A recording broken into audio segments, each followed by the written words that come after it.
ప్రస్తుతం నాతో పాటు టీవీఆర్కే మూర్తి గారు, అదేనండి విశ్వపతి గురువు గారు ఉన్నారు. వారితో మాట్లాడదాం. అయితే ఇవాళ మనం మాట్లాడుకోబోయే అంశం అఖిలాండ కోటి బ్రహ్మాండ నాయకుడు, దేవదేవుడు, కలియుగ ప్రత్యక్ష దైవం అనేటువంటి శ్రీ వెంకటేశ్వర స్వామి వారి సుప్రభాతం గురించి. అందరి ఇళ్లలో మనం తెల్లారి వింటాం కదా, కానీ అసలు ఆ సుప్రభాతం ఎప్పుడు ప్రారంభమైంది, ఎవరు స్వామి ముందు అది పఠించారు, అసలు ఎవరు రాశారు, ఈ విశేషాలు ఇవాళ కార్యక్రమంలో తెలుసుకుందాం. గురువు గారితో మాట్లాడదాం. గురుగారు నమస్కారం అండి. నమస్కారం తల్లి. ఓం నమో వెంకటేశాయ. ఓం నమో వెంకటేశాయ. వాళ్ళు మరొకసారి ఆ భాగ్యాన్ని కల్పించారు శ్రీవారు. స్వామివారి భాగ్యాన్ని కల్పించారు. ఆయన గురించి 4 మాటలు మాట్లాడాలన్నా ఆయన ఇవ్వాల్సిందే మనకి. ఆ పరమేశ్వరు ఆదేశం అంతా ఆయన ఇవ్వాల్సిందే మనకి. అది ఆ అదృష్టం కూడా. అసలు 4 మాటలు చెప్పుకోవాలంటే ఆయన లీలల గురించి ఏం చెప్పుకోవాలన్నా ఎంతో అదృష్టం ఉండాలి. అది ఆయన బట్టి మనకి తప్పకుండా భాగ్యంగా భావిస్తూ. గురుగారు సుప్రభాతం ఇప్పుడంటే కాస్త తగ్గిందని చెప్తానండి, కానీ కొన్నేళ్ల క్రితం అవును ఉదయం లేవడం స్టార్టింగ్ అసలు సుప్రభాతంతోనే. అవును, మనం ఏ ప్రాంతంలో ఉన్నా, మనం కానీ తిరుమలలో ఉన్నామా అనే భావన కలుగుతుంది ఒక్కసారి కళ్ళు తెరిచి కొంచెం మగత నిద్రలో వింటే గనక. అలాంటి సుప్రభాతాన్ని, ఇంకా స్వామిని ఆ రూపాన్ని అలా కళ్ళకు కట్టినట్టుగా మనకు చూపించేటువంటి సుప్రభాతం. అసలు ఎప్పుడు ప్రారంభమైంది, ఎవరు రచించారు, అలాగే ఎప్పుడు స్వామి ముందు అది వినిపించారు మొట్టమొదటిసారి? అసలు మనకి అసలు వెంకటేశ్వర స్వామి అంటేనే మీరు అన్నట్టుగానే పాత రోజుల్లో అంటే మన చిన్నప్పుడు ఎప్పుడు ఈ సుప్రభాతం వినపడేది. ఆలయాల్లోనే కాదు, ఇళ్లలో కూడా పొద్దున్నే రేడియో పెట్టేసుకునే వాళ్ళందరూ. మన ఫాదర్స్ టైంలో పొద్దున్నే భక్తి రంజన్ వచ్చేది. దాంట్లో వాళ్ళు శనివారం అయితే ఐ థింక్ రోజు కూడా ఉండేదేమో నాకు గుర్తులేదు. పొద్దున్న 6 కల్లా సుప్రభాతం వచ్చేది అనమాట. సుప్రజాతం అది. సో మనందరికీ కూడా మొత్తం సుప్రభాతం రాపోయినా ఆ మొదటి చరణాలు మాత్రం, అది కూడా వాళ్ళు ఉచ్చరించిన ఆ శ్లోకం అది మనకి అలాగా, కౌసల్య సుప్రజా రామ పూర్వా సంధ్యా ప్రవర్తతే ఉత్తిష్ట నరసార్దూలం కర్తవ్యం దైవమానికం ఉత్తిష్టోత్తిష్ట గోవింద ఉత్తిష్ట గరుడధ్వజ ఉత్తిష్ట కమలాకాంత త్రైలోక్యం మంగళం కురు. అలా అప్రోచెస్ మనం వెళ్తుంటే అది ఆ రోజుల్లో అలా వినపడుతూ ఉండేది. మనందరిలో అలా ప్రతిధ్వనిస్తూ ఉంటుంది.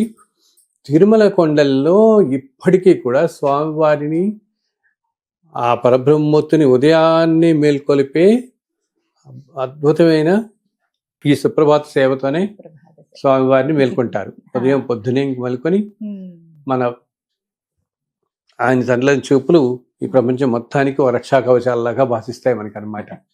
సో అసలు ఇంతటి సుప్రభాతం ఎప్పటి నుంచి వచ్చింది? నిత్యం స్వామివారికి ఇన్ని సంవత్సరాలుగా చదవబడుతుందంటే ఆ మహానుభావుడు ఎంత పుణ్యాత్మనై ఉంటాడు. అవన్నీ తెలుసుకుందాం 4 మాటలు. సో మనకి ఈ సుప్రభాతం రాసిన మహానుభావుడు తల్లి ఆయన హస్తగిరినాథన్ అన్నన్ అనే మహాభక్తుడికి స్వామివారి సుప్రభాతాన్ని అనుగ్రహించారు.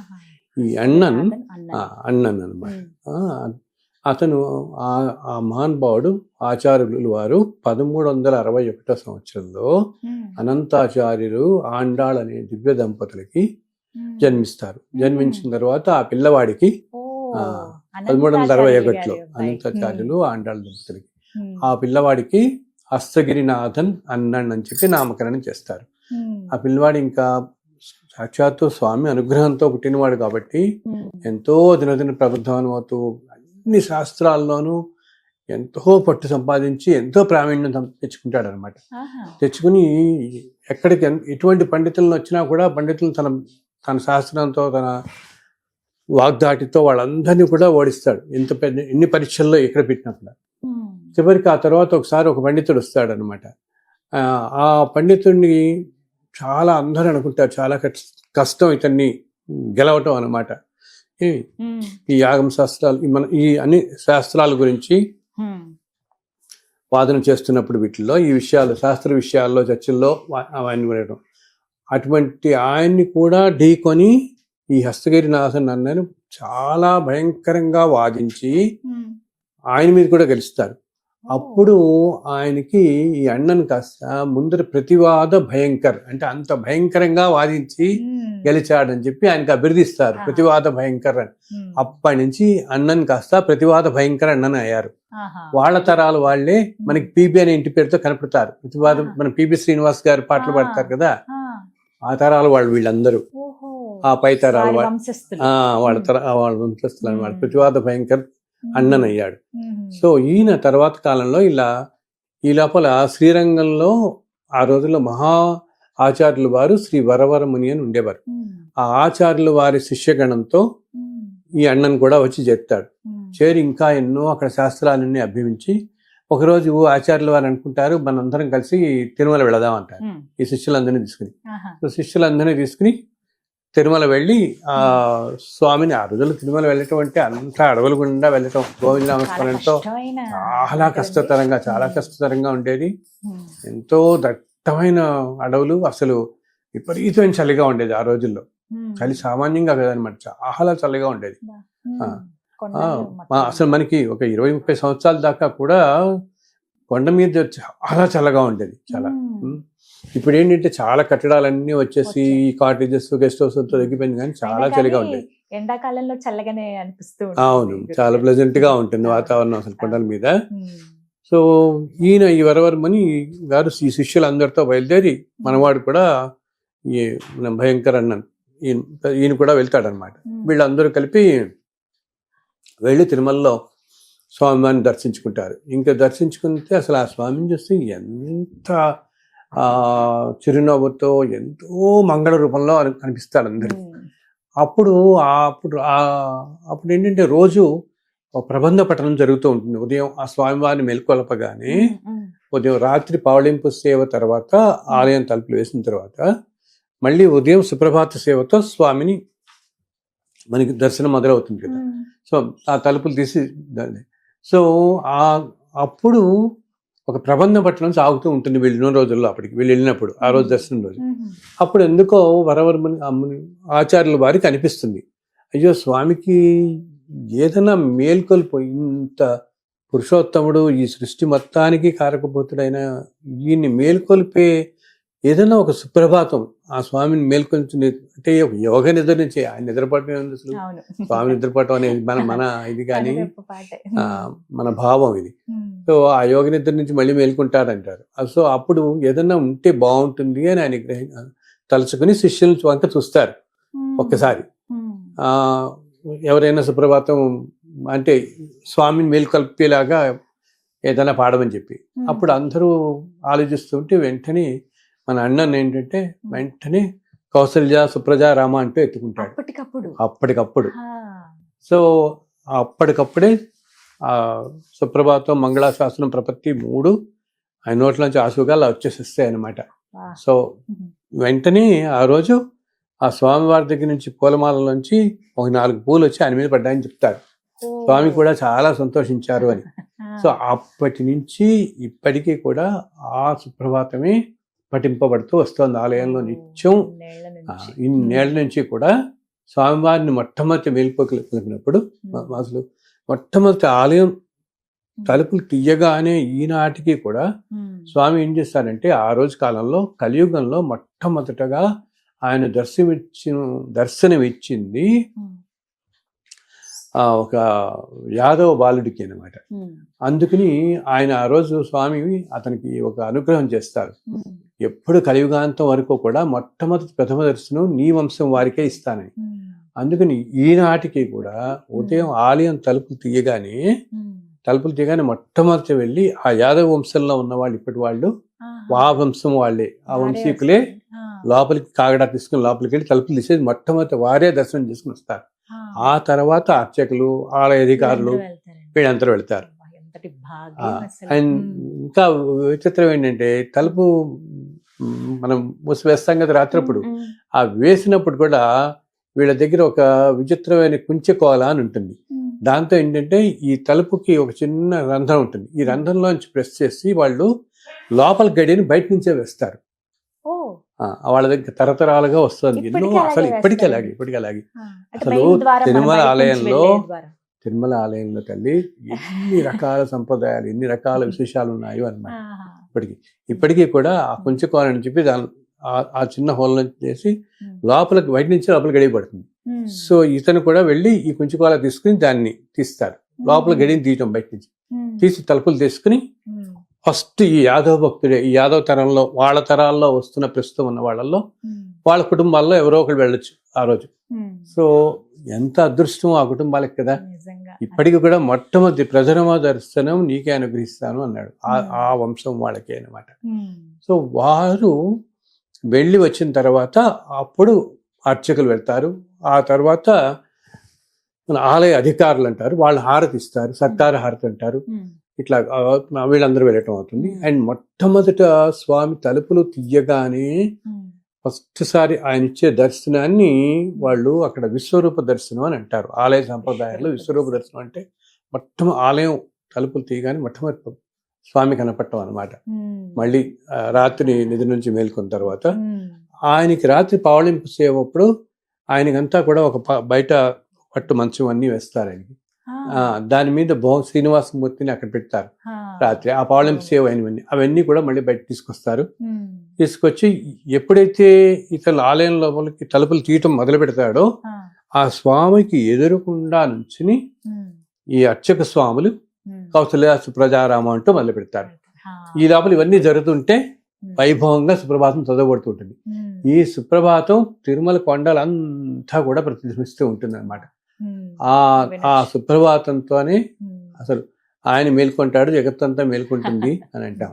అండ్ దాంట్లో అసలు ఎంతో వైబ్రేషన్ ఎంతో ఉంటుంది అనమాట. దాంట్లో ఏ సమయానికి ఉదయం 3 గంటలకి బ్రహ్మ ముహూర్తం ఉంటారు. తెల్లవారుజామున 3 గంటలకి రోజు సుప్రభాతం అవుతుందమ్మా. ఆ సమయంలో అనమాట. ఇది మన వాళ్ళకి చాలా అసలు ఒక 50 సంవత్సరాల క్రితం మీరు అన్నట్టు ఎంతో మంది ఇళ్లలో అప్పటి తరం వాళ్ళు అసలు ఉదయం సుప్రభాతం చదివితే గానీ ఒక కాఫీ కూడా తాగేవారు కాదు. అంతే వినటం చదవటం. అసలు కొంతమంది ఇళ్లలో గట్టిగా మాట్లాడుతూ చదివేసేవాడు. ఇళ్ళతో వినపడుతూ ఉంటుంది వాళ్ళు చదువుతుంటే. వాళ్ళు పనులు చేసుకుంటూ చదివేసుకుంటూ ఉండేవాళ్ళు. అంత మనకందరికి అసలు స్వామివారు అనగానే సుప్రభాతం అటు స్వామివారి నామం ఈ రెండు వెంటనే గుర్తొచ్చేస్తాయి మనకి ముందు. అంత ప్రశస్తి అనమాట. సో అక్కడతో ఆ సుప్రభాతం రాసిన ఆ ప్రతివాద భయంకరాన్ని చర్చార్థుడయ్యాడు. అండ్ మనం అందరం కూడా ఎంతో ఆ స్వామివారి అనుగ్రహానికి పాత్రలయ్యాం ఈ విధంగా అన్నమాట. చాలా మందికి తెలియదు అసలు ఎప్పుడంటే చదువుతున్నారని చదివేసుకుంటాం కానీ చాలా అమూల్యమైన విషయం ఇది స్వామివారి గురించి. ఇంకొక విశేషం ఏంటంటే ఇక్కడ ఒక్క ధనుర్మాసంలో మాత్రం ధనుర్మాసంలో మాత్రం ఏం చేస్తారంటే సుప్రభాతం బదులుగా అక్కడ ఆలయంలో తిరుప్పావే చదువుతారు. ఈ నెల రోజులు తిరుప్పావే పఠనం జరుగుతుంది.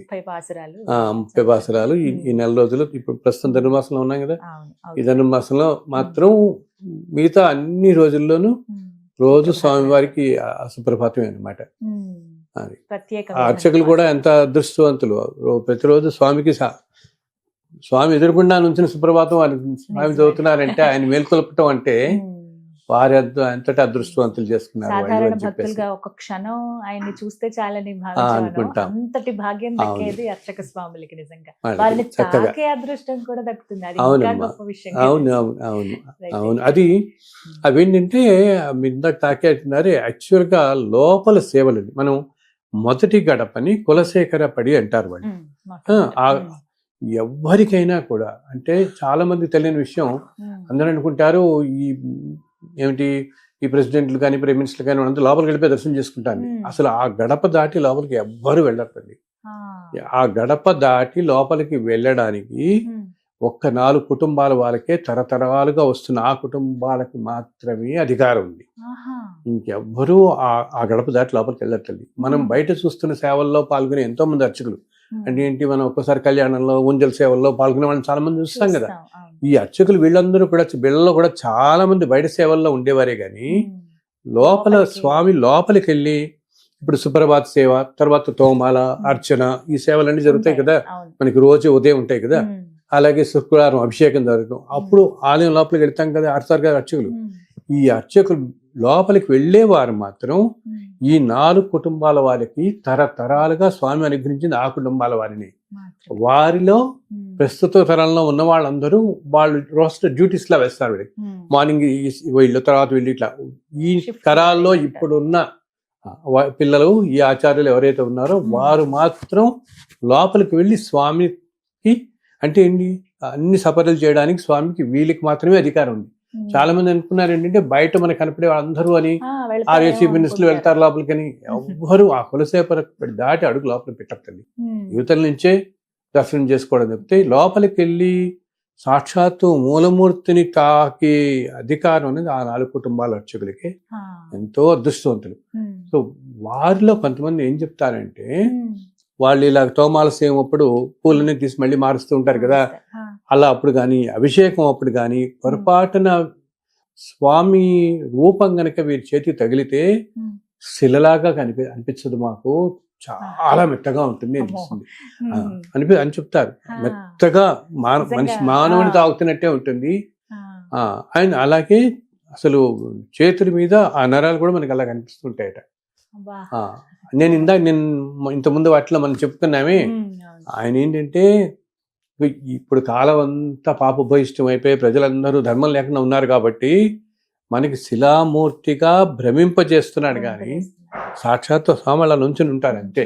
నారాయణమూర్తి నుంచుని ఉంటారు. అందుకని ఇన్ని రకాలుగా ఇంతమందిని ఇంత అనుగ్రహం ఇస్తున్నారు. ఇంకా విశేషం శుక్రవారం అప్పుడు అభిషేకం చేస్తారు కదా, శుక్రవారం అభిషేకం సమయంలో స్వామి వారికి ఉన్న ఆభరణాలన్నీ తొలగిస్తారు. ఒక్క శంఖం చక్రం మాత్రం ఎటువంటి పరిస్థితుల్లోనూ సడలించరు. వాళ్ళు సడలించడం అంటాం, సడలించరు. ఎప్పుడూ ఉంటాయి శంఖ చక్రాలు మాత్రం ఎప్పుడు ఉంటాయి అనమాట. ఈ విగ్రహాలన్నీ తీసి ధోతి కట్టి అభిషేకం చేస్తారు. అది నిజరూప దర్శనం మనకి జరుగుతుంది ఆ రోజు. సో స్వామి ఏంటంటే 9 అడుగులు ఎత్తుంటారు. అందుకని అభిషేకం చేయించే అర్చక పురుషులు కూడా ఒక స్టూల్ వేసుకుని అర్చన చేస్తారు. అప్పుడుట గోరువెచ్చటి నీటితో చేస్తారు. సో అప్పుడు స్వామికి వాళ్ళు చెప్తారు ఏంటి, ఆ నుదుటి మీద చెమట పడుతుందిట. నుదుటి మీద చెమట పడుతుంది చాలా. అవును. అండ్ స్వామివారి ఇప్పుడు ఈ అభిషేక తీర్థం అంతా కూడా తల్లి దానికి ఎన్నో సుగంధ ద్రవ్యాలతో వాడతారు. ఆకాశ గంగ నుంచి తీర్థం నీరు తీసుకొస్తారు ప్రతిరోజు కూడా. తీసుకొచ్చి దాంట్లో ఈ సుగంధ ద్రవ్యాలన్నీ కలిపి దాంతో స్వామివారికి అభిషేకం చేస్తారు. ఆ అభిషేక తీర్థం స్వామి చేతుల మీదుగా కారుతూ ఉంటుంది. అవన్నీ పట్టుకుని అవి బాటిల్స్ లో వీళ్ళు మనకి అభిషేక తీర్థంగా ఇస్తారు. అలాగే అభిషేకానికి ముందు రోజు గురువారం రోజు ఏం చేస్తారంటే స్వామివారి నామాన్ని సన్నగా చేస్తారు. సన్నగా చేసి ఆభరణాలన్నీ తగ్గిస్తారు. అందుకని మనం ఎప్పుడైనా మామూలు మనం అందరం ఇదంతా భక్తులంతా కూడా మనం గురువారం రోజు కనుక దర్శనానికి వెళితే స్వామి సన్నటి నామంతో చాలా కళ్ళు కూడా మనకు కనిపిస్తూ ఉంటాయి. నేత్ర దర్శనం కూడా జరుగుతుంది.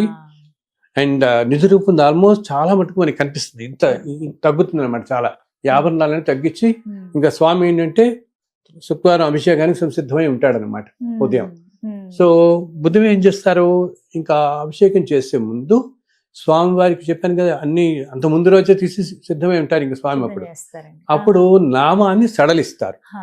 అంటే మనం సాంప్రదాయంలో తీయటం అనకూడదు కాబట్టి భగవంతుడిది సడలించటం.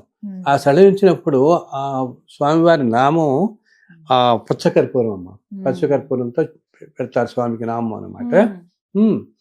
అది అభిషేకం ముందు తొలగించేటప్పుడు అదేమవుతుంది, సడలించినప్పుడు అదంతా స్వామివారి పాదాల మీద పడుతుంది. దాన్ని వీళ్ళు చిన్న చిన్న ప్యాకెట్స్ లో తీసి కలెక్ట్ చేసి దాన్ని అక్కడ ఆలయ సంప్రదాయాల్లో శ్రీపాదరేణువు అంటారు. ఆయన పాదాల మీద పడింది ఇదనమాట కర్పూరం. అది మన వాళ్ళకి నీటిలో తీసుకుని ప్రసాదంగా తీర్థంగా తీసుకోవచ్చు. గురుగారు, శ్రీవారి నామ విశిష్టత తెలుసుకోవాలనుకుంటున్నాను. ఎంత అందంగా ఉంటారో స్వామి అసలు ఆ నామంతో చూస్తే.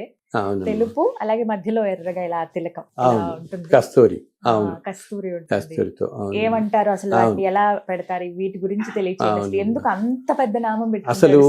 అవును, అసలు మనకి స్వామి మన వెంకటేశ్వర స్వామి అని గుర్తు రాగానే మొట్టమొదటి నామే గుర్తొస్తుంది కంటికి. మనకు వచ్చేది శంఖ చక్రాల కంటే ముందు కూడా నామమే. మనందరికీ కూడా అంత ఆకర్షింపబడతాం అన్నమాట నామంకి. అండ్ స్వామివారి నామం కూడా మామూలుగా వైష్ణవ సాంప్రదాయ స్వామివారి నామాన్ని మొట్టమొదటిసారిగా శ్రీ రామానుజాచార్యుల వారు తీర్చిదిద్దుతారు. ఆయనే మొట్టమొదటి. అప్పటికి ఏంటంటే ముందు వైష్ణవులలో నామం ఉండేది.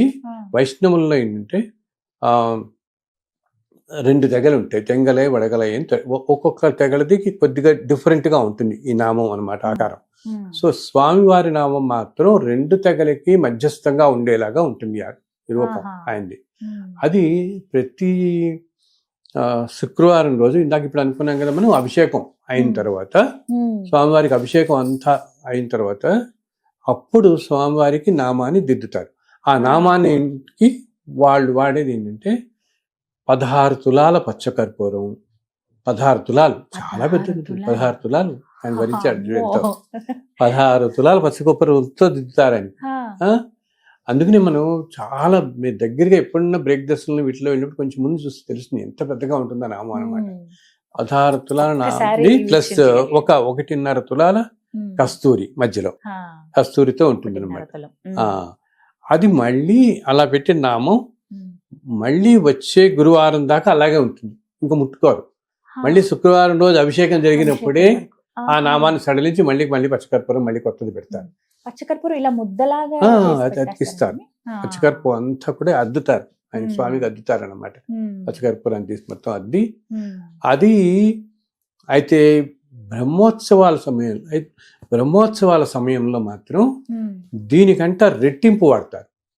ఒక 3 వారాల పాటు, అంటే బ్రహ్మోత్సవాల ముందు వచ్చే శుక్రవారము, బ్రహ్మోత్సవాల సమయంలో, ఆ టైంలో శుక్రవారం వస్తుంది 10 రోజులు మనకి బ్రహ్మోత్సవాల్లో, ఆ శుక్రవారం రోజు, ఆ తర్వాత అయిపోయిన తర్వాత వచ్చే శుక్రవారం రోజు మామూలుగా వాడే వాటికంట రెట్టింపు వాడతారు. అంటే 32 తులాల డబల్ వాడతారు. 32 తులాల పచ్చకర్పూరంతోను అండ్ 3 తులాల కస్తూరితోను స్వామి నామాన్ని అలంకరించి ఉంటాడు ఆ 3 వారాలు. దాన్ని వాళ్ళు ఆలయ సాంప్రదాయాల్లో రెట్టింపు వారాలు అంటారు, రెట్ట వారాలు అంటారు. అంటే ఆ 3 వారాల్లోనూ స్వామి అంత ధరిస్తాడనమాట. అసలు ఏంటంటే తెలుపు నామం అంటేనే సత్వగుణాన్ని మనకి సంకేతం అన్నమాట. అంటే సత్వ రజోతమ గుణాలు అంటామే, వాటిల్లో మానవులందరూ కూడా సత్వగుణ ప్రధానులే ఉండాలి అని స్వామి తన నామం ద్వారా మనందరికీ కూడా చూపిస్తున్నాడు. ఆయన ఎప్పుడు సాత్వికంగా ఉండండి, పరుషంగా మాట్లాడదు అంటుంటాం కదా.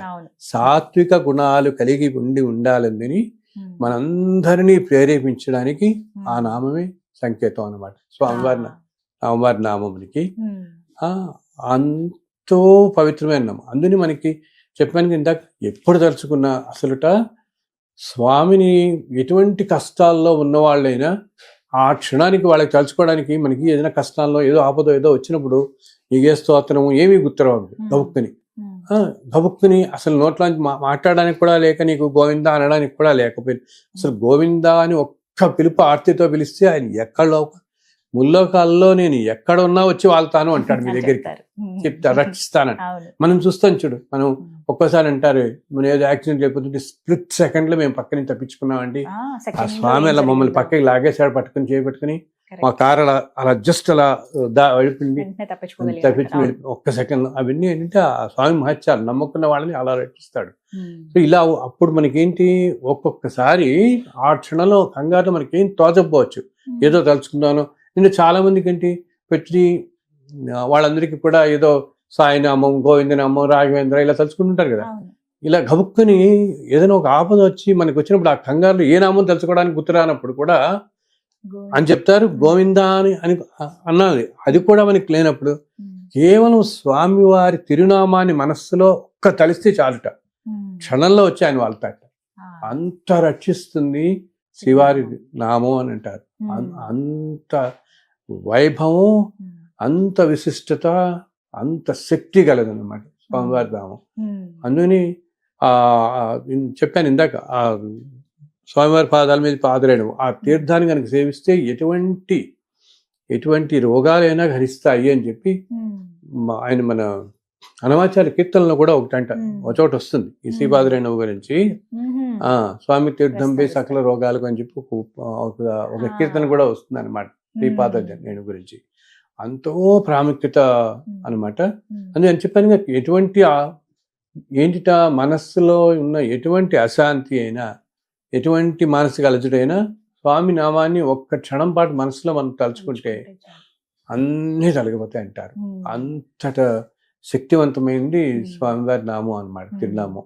తిరునామా అక్కడ తలుచుకున్నా చాలా, ఎక్కడన్నా మనం బయట చూసినా కూడా గురువు గారు శంకు చక్రాలు, తిరునామాలు ఈ మూడు ఉంటాయి, ఉన్నా లేకపోయినా స్వామిది అవి మాత్రం ఖచ్చితంగా ఉంటాయి. అది తలుచుకుంటేనే చాలా అంత విశిష్టత ఉంది, అంత విశిష్టత ఉంది. అసలు తల్లి పూర్వకాలంలో నామం ఇంత వెడల్పుగా ఉండేది కాదు, కొంచెం సన్నగా ఉండేది. నీకు అందుకనే మొట్టమొదటి రోజుల్లో, ఆ రోజుల్లో క్యాలెండర్స్ కనుక మనం చూస్తే నామం కొంచెం సన్నగా ఉంటుంది. ఆ తర్వాత కాలంలో ఎప్పుడో కొంచెం వెడల్పుగా చేయడం అయింది ఆ నామం. అది ఎప్పుడు అయిందో తెలియదు. ఆ తర్వాత కాలంలో ఒకళ్ళిద్దరు అధికారులు ఎందుకంటే మనకి నామం అంత పెద్దగా, ఇప్పుడు చెప్పానుగా 16 తులాల కర్పూరంతో నామం అంటే మనకి కళ్ళు, స్వామివారి నేత్ర దర్శనం సామాన్యంగా జరగదు. అసలు మామూలు వాళ్ళందరికీ ఏంటి, మహాలకు దర్శనంలో 1 సెకండ్ జరుగుతుంది. ఎక్కడో దూరం నుంచి అలా మెరిసిపోయినట్టు అంతే. అన్ని ఆభరణాలతో అలా ఉండి మనకి ఆ నామం కనపడుతుంది చెప్తే అసలు ఏమి శంఖచక్రాలు ఏమి కనపడవు. ఆ నామం కనపడి ఇలా వచ్చేస్తాం మనం, వెళ్ళిపోతాం అంతే. అసలు స్ప్లిట్ సెకండ్ అనమాట. సో ఆ మధ్యలో కొంతమంది ఆలయ అధికారులు ప్రయత్నించారట, ఏంటి నామం కొంచెం తగ్గిద్దామని.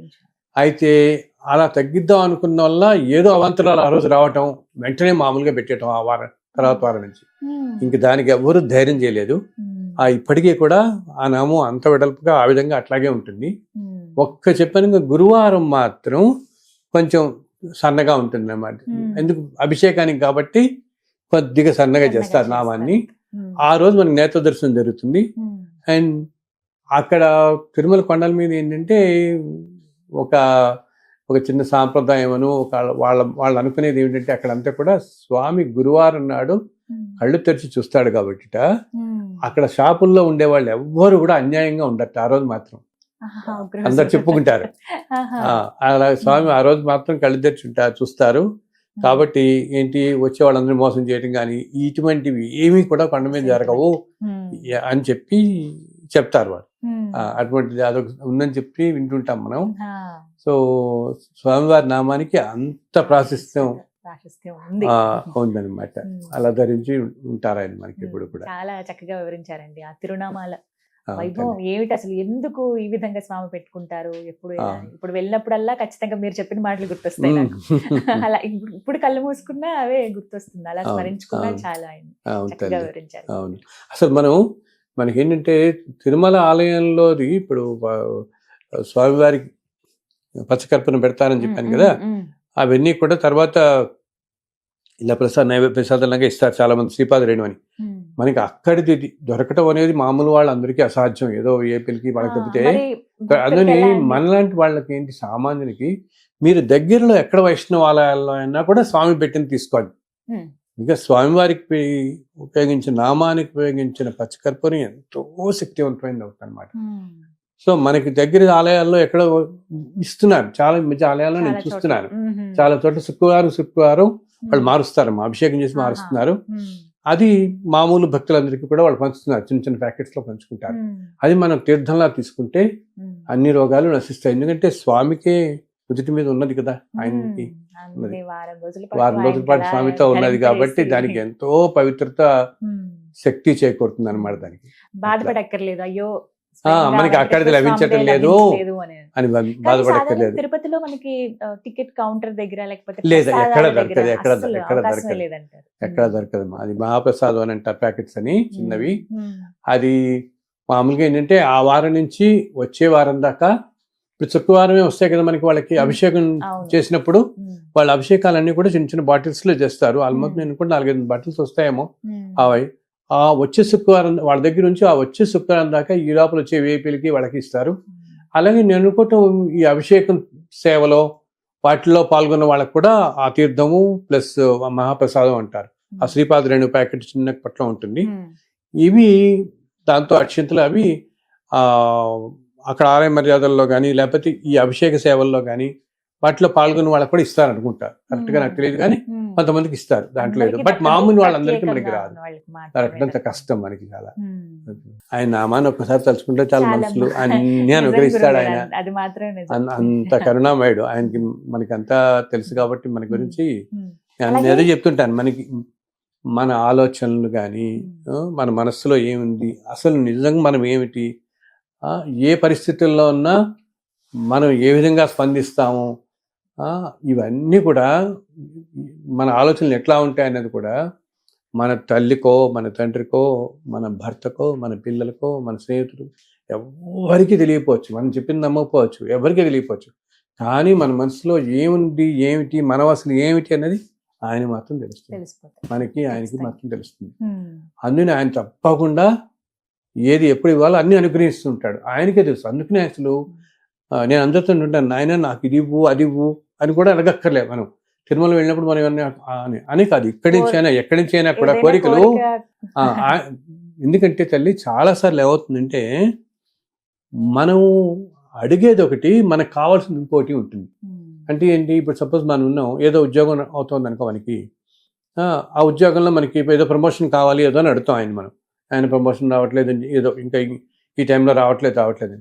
ఆ టైంలో బహుశా మనకి ఏదో పెద్ద అనారోగ్యం ఏదో జరగాల్సింది అనుకో, ఆ అనారోగ్యం ఆయన తీసేస్తాడు. అది తీసినట్టు కూడా మనం గ్రహించాం. ఒక పెద్ద యాక్సిడెంట్ హైవేస్ మీద వెళ్తుంటే ఏదైనా యాక్సిడెంట్ మనం కొంచెం నేరోగా వచ్చి చూస్తే గ్రహిస్తాం, కానీ తెలియకుండా మనం ఏదో ఆలోచనలు పక్కన చెప్పి ఒకసారి గ్రహించాం కూడా. ఎంతో పెద్ద వాటి నుంచి కూడా ఆయన తప్పిస్తాడు. సో ఆయనకి మనకి ఏమి ఇవ్వాలన్నది ఆయనకి తెలుసు. మనం ఏంటంటే మనకి ఇది కావాలని అడుగుతాం, బట్ మనకి యాక్చువల్గా మనకి కావాల్సింది ఒకటి. చాలా మంది ఏంటంటే వాళ్ళకి యాక్చువల్గా what they need is different, what they ask is different, and he knows what we need actually than what we ask అనమాట. మనం అడిగేదానికంటే వీళ్ళకి ఏమి ఇవ్వాలి అని.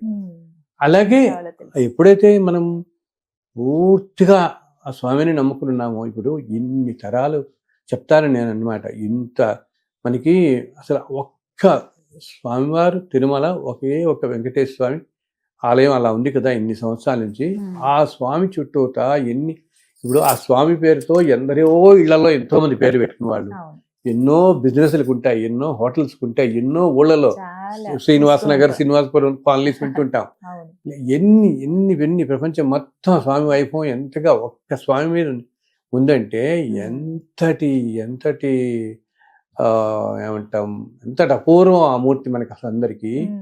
అండ్ ఆయన్నే అన్ని మనం ఇటువంటి ధర్మ మార్గంలో ఉంటూ ఆయన నేను చెప్తున్నాను ఇంతకుముందు చెప్తున్నట్టు వాటిలో కూడా నువ్వు ఉన్నావు, నువ్వు చూసుకుంటావు అనే ధర్మంగా ఉంటే చాలు, అన్నీ ఆయన చూసుకుంటుంటాడు.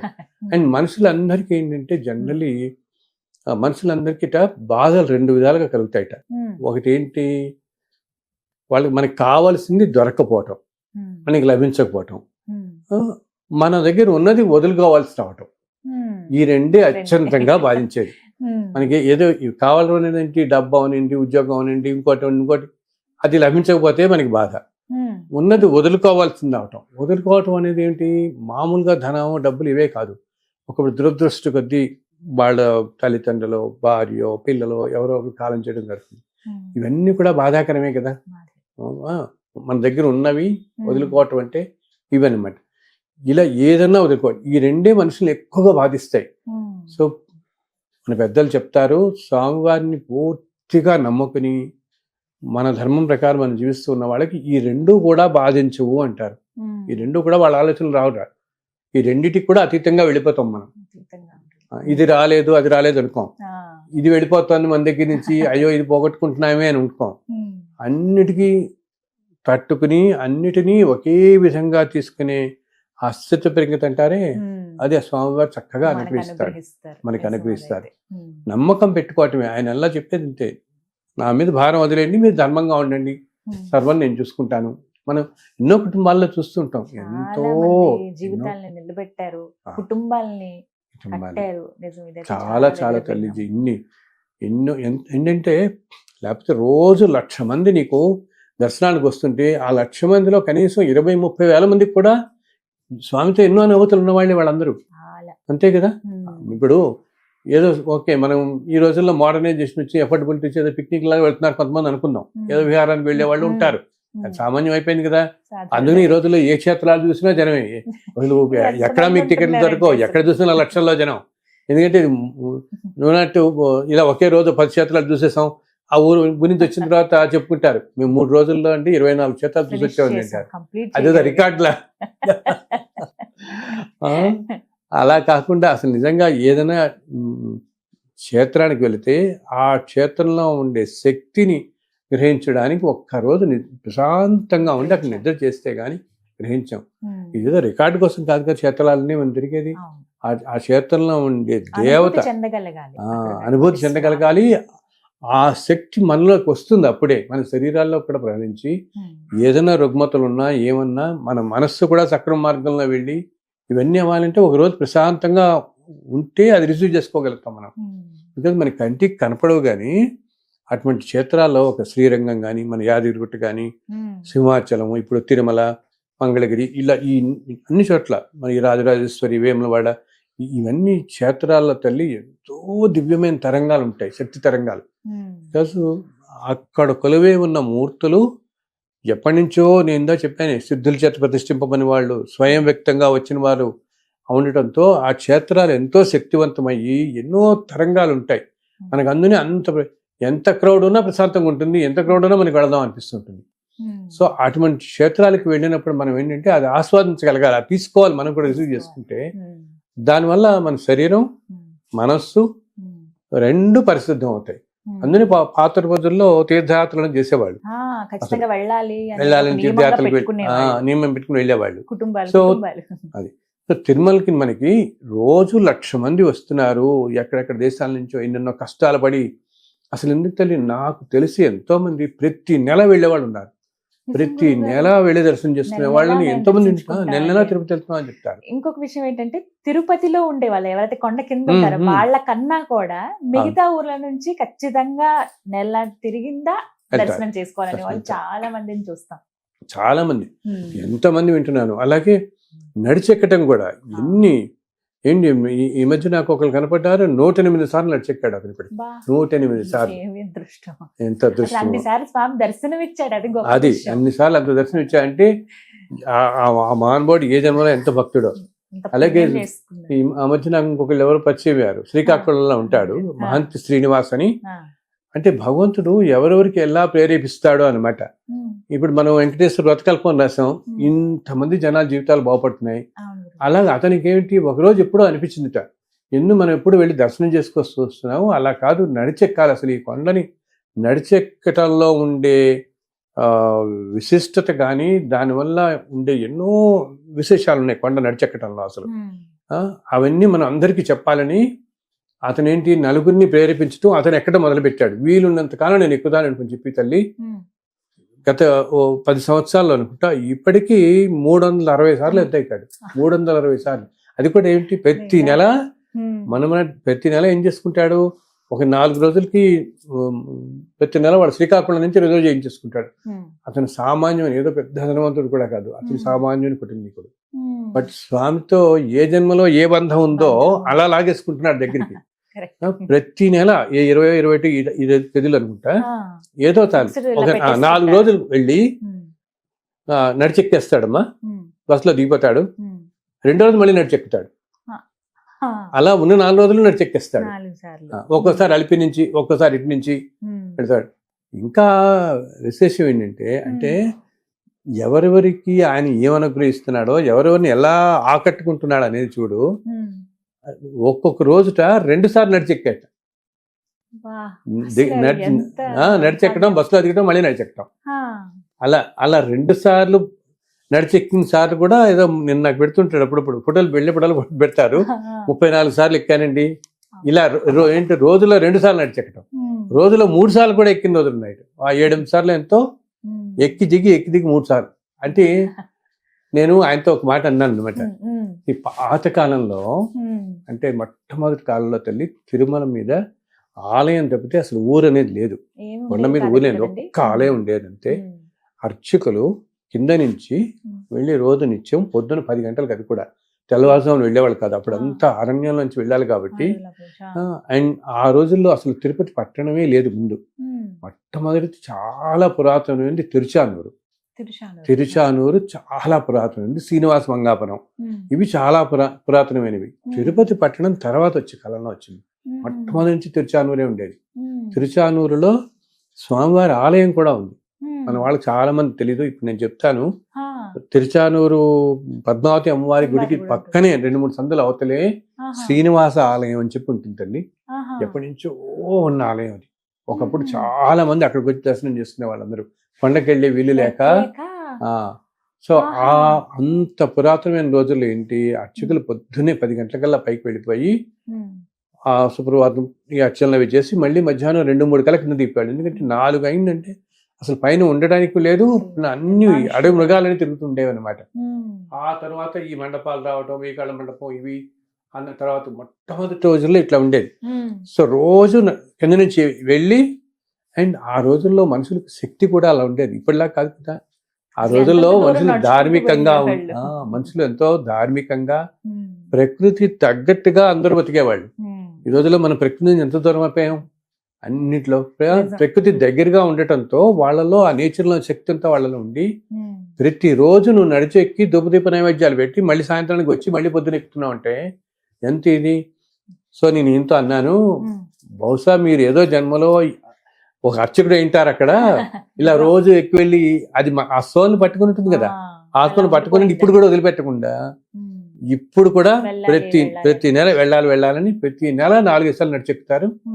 ఎక్కడివి కాకుండా ఎంతో మంది ప్రేరేపించి ఈ మధ్య 700 మందితో నడిచెక్కారు తల్లి. 700 మందితో ఒక పెద్ద వాట్సాప్ గ్రూప్ చేసి అందరినీ ఎంతో మోటివేట్ చేసి, అండ్ వాళ్ళందరికీ మనం వెంకటేశ్వర పుస్తకం ఇస్తాడు, దారిలో కొంచెం చదువుకుంటారు వాళ్ళు. కొండ ఎక్కుతూ మధ్య మధ్యలో దారిలో కొంచెం చదువుతారు, వత పుస్తకం చదువుకుంటారు. 700 మందిని తీసుకెళ్ళాడు అందరూ కలిపి. ఎంత మందికి అసలు నువ్వు చెప్తే ఆశ్చర్యపోతావు. హైదరాబాద్ నుంచి నడిచిన వాళ్ళని నేను చూసాను, ఇక్కడి నుంచి తిరుమల దాకా నడిచెళ్తారు. అలా ఒక రోజు, వారం రోజులు, 15 రోజుల పాటు ఆగుతూ వెళ్ళిన వాళ్ళని. అంటే ఎన్ని రకాలుగా మనం ఏదో కొన్ని విని మనం అనుకుంటూ ఉంటాం. ఏంటి ఈరోజు హుండీలో ఎవరో 1 కోటి రూపాయలు సమర్పించారు, లేకపోతే చెన్నై చెందిన భక్తుడు ఏదో ఆభరణాలు ఇచ్చాడు, న్యూస్ లో వస్తుంటాయి కదా, వింటూ ఉంటాం అప్పుడప్పుడు. అసలు వీటన్నిటికంటే ఎంతో పరమ భక్తులు ఏంటి, చిన్న నేను ఒకసారి ఒక విలేజ్ లో చూశాను. చిన్న మనము బొళ్ళలో బడ్డీ కొట్లు అంటాం చూడు, ఏదో పాపం అవి ఇవి అమ్ముకుంటారు వాళ్ళకి, రోజుకి అమ్మ ఇస్తే 100-200 రూపాయల కంటే రాదు. దాంట్లో నుంచి ప్రతిరోజు అతను ఒక ₹1-2 తీసుకు ఒక డబ్బాలో వేసి అదంతా ఆ కుటుంబం మొత్తం తిరుమల యాత్ర చేయడానికి కావలసిన సొమ్ము వాళ్ళకి సమకూరడానికి 12 సంవత్సరాలు పట్టింది పాపం. అప్పటిదాకా కూడా, ఎందుకంటే రోజుకి చిన్న షాపు, చిన్న విలేజ్, ఆ కొట్లో ఏమిటంటే రోజుకి ₹50-60 అలా పెట్టుకుని. ఎందుకంటే అతను నాకు ఒకసారి కొంతకాలం క్రితం నా వెంకటేశ్వర వ్రతకల్పం అతనికి వెళ్ళింది ఎందుకో, ఆ ఊర్లో ఎలా వెళ్ళిందో అతను వెళ్ళింది అనమాట. అతను చదివి అప్పుడు చెప్పాడు, స్వామి అనుగ్రహం ఎలా ఉందంటే నాకని, నేను అలా 12 సంవత్సరాలు ప్రతి రూపాయి రోజు వేసుకునేవాడిని అండి. ఏదో రోజు ఇది సరిపడా వస్తే స్వామిని దర్శించుకోవాలని. సో ఇదంతా మా కుటుంబం అంతా అయిన తర్వాత వెళ్ళి ఆ ధనంతో 12 ఏళ్ళు పట్టింది నాకు వెళ్ళడానికి, సరిపడా డబ్బు రావడానికి. వెళ్ళొచ్చామన్నాను. వచ్చి ఎంత బాగా అనుగ్రహించాడంటే ఆ కుటుంబాన్ని. ఆ తర్వాత అతని పిల్లల్ని కావాలని వచ్చి పెళ్లి చేసుకుని చక్కగా ఉన్నారు వాళ్ళు ఇప్పుడు. అంటే భక్తి ఎంత ఇదిగా ఉండాలి. ఆయన చూసేదంతా ఏంటంటే ఎంత ప్యూర్గా ఉన్నాడు, ఎంత పవిత్రంగా ఉన్నాడు, అంతే ప్యూరిటీ. అసలు స్వచ్ఛత, ప్యూరిటీ అంతే. ఎప్పుడంటాను ప్యూర్ మైండ్స్ ఉన్న చోట భగవంతుడు అలా వచ్చి కూర్చుంటాడు అంతే. ఆయన మన పక్కనే కూర్చుంటాడు. మనం ఎప్పుడూ అవతల వాళ్ళు మంచినే సంకల్పిస్తూ, అవతల మంచి సహాయం చేస్తూ, మంచి మనసుతో ఉంటామో వాళ్ళని ఎప్పుడూ అలా వాళ్ళ చెంతే ఉంటాడు నిత్యం. అలా చేపట్టుకుని చెయ్యి పట్టుకుని కాపాడుతుంటాడు అలా గట్టిగా. అది నేను ఎన్నో అనుభవాలు చూస్తానన్నమాట. చెప్తుంటారు. అండ్ ఇప్పుడు ఇందాక నడిచెక్కడం గురించి చెప్పానే, ఇలా నాకు ఒకసారి టుమ్కూర్ అని అక్కడి నుంచి ఒకళ్ళు ఫోన్ చేశారు, భానుప్రసాద్ అని. ఓ రోజు పొద్దున్న నాకు ఫోన్ చేసి, గురుగారు మీ పుస్తకం నాకు దొరికింది, నేను మొట్టమొదటిలోనే అమృత సోపానం అని ఒక పుస్తకం రాశాను, చిన్నది, ఒక 40 పేజెస్ ఉంటుంది. అదేంటంటే తిరుమల కాలినడక దివ్య చరిత్ర అని ఉంటుంది. అసలు ఏమి నడిచెక్కటం అంటే ఏమిటి, ఆ నడిచెక్కటంలో ఎంత విశిష్టత ఉంటుంది ఏమిటి అని. అది ఆయనకి ఎలా వచ్చిందో చదివాట. అది అప్పటిదాకా ఎప్పుడు నడిచెక్కలే. అది చదివిన తర్వాత ఆయనలో ఎంత వచ్చిందంటే ఒక్కసారిగా అమ్మో నడిచెక్కటం అంటే ఇంత విశిష్టమా స్వామి, అలా అయితే నేను ఈ నెల నుంచి 108 నెలల పాటు ప్రతి నెల నడిచెక్కుతాను ఒకసారి వచ్చి అనుకున్నట్ట. నాకు ఆ తర్వాత ఫోన్ చేసి చెప్పారు, ఇలా అనుకున్నానండి, ఇంకా ప్రతి నెల ఏంటి శనివారం వెళ్ళిపోయి అదే బెంగళూరు వచ్చేసి ట్రైన్ ఎక్కేసి దిగిపోతాడు. పొద్దున కల్లా ఉదయం 5:30 కల్లా తిరుపతిలో దిగిపోవటం, కొండ నడిచెక్కేసేయటం, సర్వదర్శనంలో వెళ్ళిపోవటం, ఇక సాయంత్రానికి దిగటం, మళ్ళీ రాత్రి 10:30కు ఉంటుంది ఆ ట్రైన్, 10:30కో 11కో. మళ్ళీ పొద్దున కల్లా బెంగళూరు వచ్చి అక్కడి నుంచి 2.5 hours తుమ్కూరు మళ్ళీ ఆ కాలేజీకి వెళ్తారు. కాలేజీలో ప్రొఫెసర్ ఆయన భానుప్రసాద్ అని ఆ ప్రొఫెసర్. చాలా కాలం నన్ను కలవలే, ఎప్పుడు ఫోన్ చేసేవాడు, గురువు గారు మీ స్ఫూర్తి నేను వెళ్తున్నాను, నాతో పాటు ఇప్పుడు 5-6 వస్తున్నారు, ప్రతి వారం మేము అందరం, అది ప్రతి నెల శని ఆదివారాల్లో వెళ్తున్నాం, ఇప్పటికి ఇన్ని వారాలు అయింది, ఇన్ని నెలలు అయింది అని. అంతేకాకుండా అతను ఏం చేశారు, ఎంత స్ఫూర్తి పొందాయంటే కాలినడకలో ఆ పుస్తకాన్ని కన్నడలో ట్రాన్స్లేట్ చేయించాడు తను. ఆ అమృత సోపానం అనేది కన్నడలో కూడా చేసి అతను వాళ్ళు తెలిసిన వాళ్ళ చేత నలుగురికి ఇచ్చి మీరు నడిచెక్కండి, తిరుమల కొండ నడిచెక్కడం అంటే ఎంతో విశిష్టత. ఏంటంటే మనం మామూలుగా మన శరీరంలో 7 చక్రాలు ఉన్నాయని చెప్తాం కదా, ఒక్కొక్క చక్రం దాచుకుంటూ సాధన చేసేవాళ్ళ చక్రం మీద అని చెప్పేసి. సో ఈ తిరుమల 7 కొండలు ఎక్కటం కూడా, ఎక్కుతున్నామంటే ఈ 7 చక్రాలు దాటుకుంటూ ఈ జీవి వెళుతున్నాడు అని దానికి సంకేతం అన్నమాట. ఒక్కొక్క చక్రాన్ని మనం అంటే ఒక్కొక్క చక్రం మీద సాధన చేసుకుంటూ దాటి ఒక్కొక్క కొండ ఎక్కుతుంటే మనలో ఉన్న కొన్ని బలహీనతలు అన్ని తొలగిపోతూ శక్తి వస్తూ ఉంటుంది అనమాట. ఇవన్నీ పోయి చివరికి సహస్రార అంటాం మనం. ఆ సహస్రార దగ్గర ఆ స్వామివారు ఉంటాడు అక్కడ. సో 7 కొండలు ఎక్కిన తర్వాత అక్కడ ఆయన మనకి దర్శనం జరిగి ఆ పరిపూర్ణత్వం లభిస్తుంది అని చెప్పి అంటారు. దాన్ని ఈ కుండలిని శక్తి అంటామే మనం. తిరుమల కొండల్లో ఆ కుండలిని శక్తి నిక్షిప్తమై ఉంటుంది. ఈ కొండలు ఎక్కటానికి 7 కొండలు ఎక్కటానికి కూడా అదొక సంకేతంగా చెప్తారు కుండలిని శక్తిని కూడా.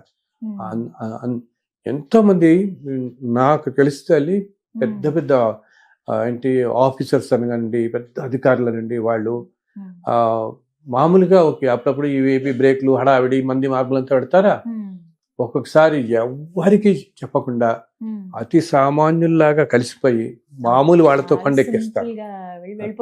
మామూలుగా వెళ్ళిపోయి సర్వదర్శనం గడిపుతారు. వాళ్ళు కూడా వెళ్ళిపోయి వాళ్ళు అంటుంటారు, స్వామి నాకు కొంతమంది చెప్తుంటారు అనమాట, వాళ్ళు మాకు ఆ విఐపి బ్రేక్లు హడావిడి ఆ క్యూ అలా వెళ్ళిపోయి వచ్చే కంటే దీంట్లో ఉన్న ఆనందం ఎప్పుడు మాకు కలగలేదు.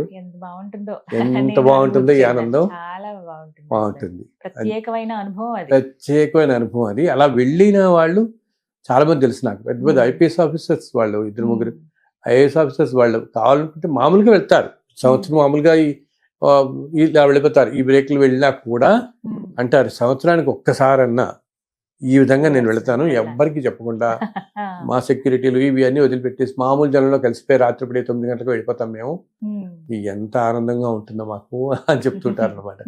సో ఎన్ని అనుభూతులు రోజు ఆయన ఇవ్వకపోతే ఇంతమంది వస్తారు. సో ఈ 1,00,000 మందిలో కనీసం 20-30 వేల మంది అన్నా ఇలా ఎన్నో అనుభూతులతో వచ్చేవాళ్ళు, ఏదో కష్టాలు ఆయన తీర్చిన వాళ్లే కదా. ఒక 50,000 మంది మామూలుగా చూడనే వచ్చేసారు దర్శనానికి అనుకున్నా, కనీసం ఒక 20,000 మంది అన్నా ప్రతి వాళ్ళకి ఏదో అనుభూతి కలగటం, లేకపోతే ఎవరో పక్కింట్లో వాళ్ళు మాకేదో దాంట్లో 2 టికెట్ మిగిలిపోయినాయి మిమ్మల్ని రమ్మంటాం, గబుక్కుని వెళ్ళిపో ఆయన పిలిపించుకోవటం అన్నమాట. అలాగే ఆపనలోంచి బయటపడటం. ఎవరెవరికి ఎటువంటివి అంటే మనకి అవకాశం వచ్చింది కూడా మనం చెప్పుకోగలుగుతున్నాం. ఇంతమందికి ఇన్ని సంవత్సరాలుగా ఎన్ని అనుభూతులు లేకపోతే అంతమంది అలా వస్తారు. అన్ని కష్టాలు కోర్చి కదా వాళ్ళు అనుభూతి చెందిన వాళ్ళే ఎప్పటికప్పుడు. మళ్ళీ రేపొద్దున మళ్ళీ ఇంకో 1,00,000 మంది వస్తారు, మళ్ళీ ఎల్లుండి ఇలాగ సంవత్సరాల తరబడి ఇలా వస్తున్నారు. వాళ్ళందరికీ ఎంత అనుగ్రహిస్తున్నాడు అంటే ఆ స్వామి అంతటి శక్తి సంపన్నుడు, అంతటి కరుణామయుడు అని చెప్పటం అనమాట. అందుకనే మనందరికీ వెంకటేశ్వర స్వామి అంటేనే తిరుమల తిరుపతి ఆ మాటలు వినగానే మనకి సంతోషం వచ్చేస్తుంది. వినగానే ఎక్కడలేని ఆనందం వస్తుంది మనకి. ధన్యవాదాలు గురుగారు. నమస్కారం.